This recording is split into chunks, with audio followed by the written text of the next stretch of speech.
This is the cinematic quality you can extract out of Pika Labs if you know how to use its parameters like motion, guiding scale and camera movements correctly. But the real secret to success lies in knowing how to make cinematic prompts that result in uniform scenes, color arrangements and lighting. So in this video you will learn everything you need to know about Pika Labs, and I will show you how to create cinematic prompts to use this in any text-to-image app of your choice. So you can create cinematic shots with a universal look, bring characters to life and add dynamic movements to your scenes and vehicles. Hello, I'm Lenny from Digital Magic, and I am really excited about the incredible progress Pika Labs is making right now. So let's start by joining the Pika Discord group. You can find the link in the description below. Then I'm going to open up the members list and right click on the Pika bot and choose message. Now I will get my own private room, and then here I can create videos using two methods: text to video and image to video. While text to video is great, to really extract the best cinematic quality out of Pika Labs, you need to use the image to video option in combination with cinematic images created in external text to image app. But before we dive into that, I want to show you how to prompt for text to video, and I want to show you all the parameters and camera movements available in Pika Labs. To begin, put a / in the message box and select create. Now you can add your prompt and create whatever you want. This is the prompt I'm using for now, and the only thing to do now is hit the enter button. Later, in the prompting chapter of this video, I will show you step by step how you can create a structure so you can create these prompts yourself. So let's have a look at the video, and then we're going to compare it with the video that I made used with the image to video option. You can clearly see that the shot created with the image to video option has way more cinematic feeling to it. It feels more real.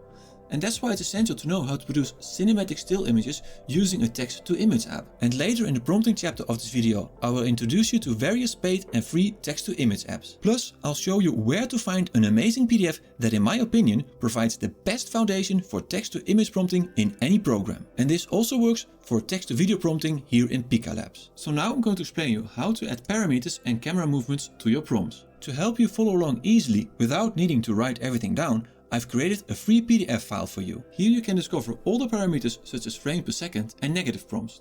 You also find a list of camera movements, which is very handy. And I created a cheat sheet for creating a basic prompt structure.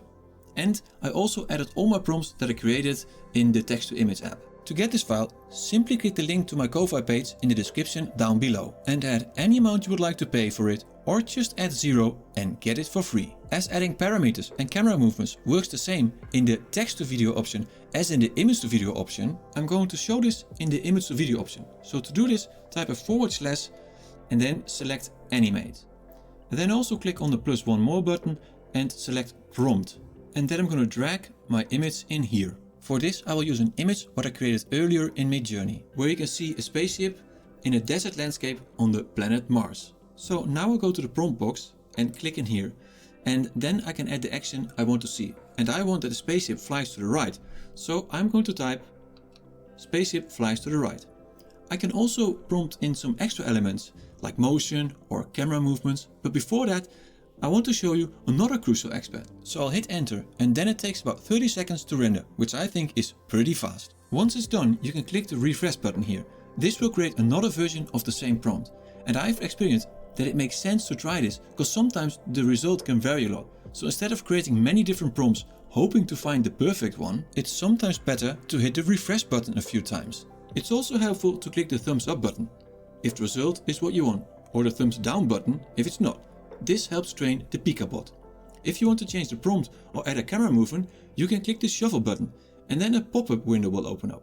You can include a camera movement, for example, and then press the submit button and it will rerun the process. If you're happy with the result, hover over the top right of the image so you can download it. So if you look at the video, then you can see that the spaceship is making a nice flying movement, but it's not flying to the right. So that's why we will need to add extra parameters to achieve this result. To add a parameter, I'm going to open up the shuffle box. And then after the prompt, I'm going to type minus and then for example frames per second 24. And as Pika defaults at 24, I don't need to change this because the film standard is already 24 frames per second. Okay, let's go to my PDF file and check out all the other parameters. Moving on from frames per second, we have the motion parameter, and you can set this from 1 to 4. Pika defaults at 1. As you can see in the speed of the moving clouds, this represents the intensity of the movement. The higher the value, the more intense the motion will become in the video. The next one is guiding scale, and you can set this between 8 and 24. Pika defaults to 12. As you can see at the wobbling of the boats in the water, the higher you set the guidance scale, the more related it is to the text prompt. If you add the negative prompt parameter, you're telling the Pika bot what content you don't want to appear in the video. To make your video even more exciting, you can add camera movements. Just add -camera, followed by the type of movement that you want. You can choose to zoom, pan or rotate. Zooming in and out is self-explanatory. With pan, you can reveal more of the background, while keeping the main subject in place. And with rotate, you can move the camera around objects or tilt the frame to create a Dutch angle. You can only use one of these camera movements, so you can't say camera zoom in and camera rotate clockwise in the same prompt. But in the pan option, you can make a combination. So you could for example only use camera pan up, but you could also use camera pan up right. And this is exactly what we need for a spaceship to fly to the right. So I'll add camera pan up right, and I also add some additional parameters like motion 4 and guidance scale 15 to get the desired result. So now I click the submit button. Now you can see that everything comes alive and it really looks like the spaceship is flying to the right. But this only works if you added keywords like dynamic movements when creating your prompts in a text-to-image app. In this example, you can see that if your image isn't prompted correctly, Pika Labs won't give you as good results. Before we dive into creating these prompts, I want to quickly show you how I created the other movements in my videos. For this shot, I only added the astronaut walking forward. I tried adding motion, guidance scale and camera movements, but in the end I found that I got the best result without using them. At the moment, Pika Labs works differently for each shot, so you have to experiment which works best. Sometimes more parameters make your shot look outstanding, and sometimes it's just better to use fewer ones.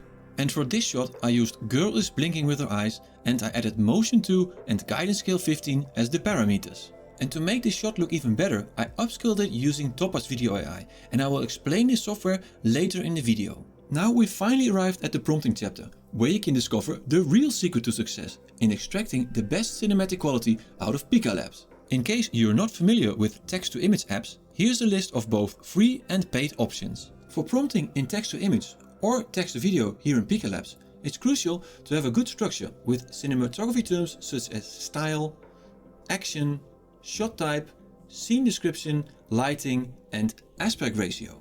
This helps you break down the prompt into easy bits, which you can fill in step by step. And for this, the PDF file from CyberJungle, which I mentioned earlier, is perfect because it contains all the cinematography terms you need to create cinematic prompts. I believe you can enter any amount you'd like, but I chose to pay $5 because I find it totally worth it. So now let's see what we can create with my basic prompting structure. Usually I use Stable Diffusion for most of my prompting, but in this case I used midjourney. And in midjourney I'm going to type a dash, and then I'm going to select image in. Then I'm going to click in here and I'm going to add my prompt. And this prompt is the same prompt which you can see here. Only thing to do now is hit the enter button. Next I choose U1 to upscale the version that I like. Then I'm going to click on it. And now the best thing is to open it in the browser so you can save it with the highest quality. Right click, save image as. The great thing about this basic prompt structure is that when you're happy and satisfied with the scenery, the lighting, the color schemes of your image, then you keep the basic structure as it is and use it to reproduce different images in the cinematic style of the first image. So let's use this to create a walking female astronaut in the desert of Mars. For this I'm going to leave my style to cinematic, change my action to walking female astronaut with a helmet, change my shot type to establishing shot and keep my scene description as Mars desert with sand and storm. I also keep the lighting as peach light and the aspect ratio to 16:9 and the style to raw.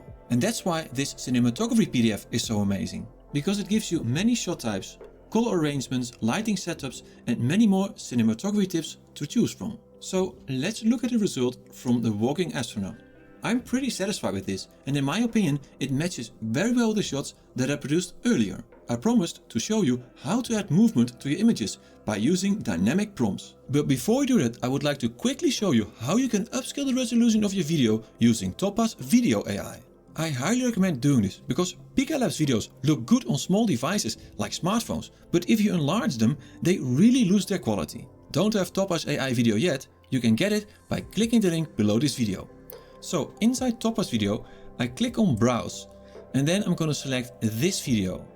Click on Open And now we can see that the standard resolution of the Pika video 1024 by 576 is not so big. So let's do some upscaling. And here I'm going to choose 4K.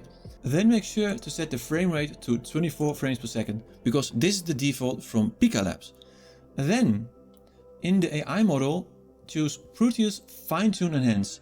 This is for now the best model and I would recommend to use this. Then we go down to the encoder and I'm going to select ProRes for high quality. And in the codec, let's set it to standard. And this combination I think is very good and you get very good quality. So let's click on export.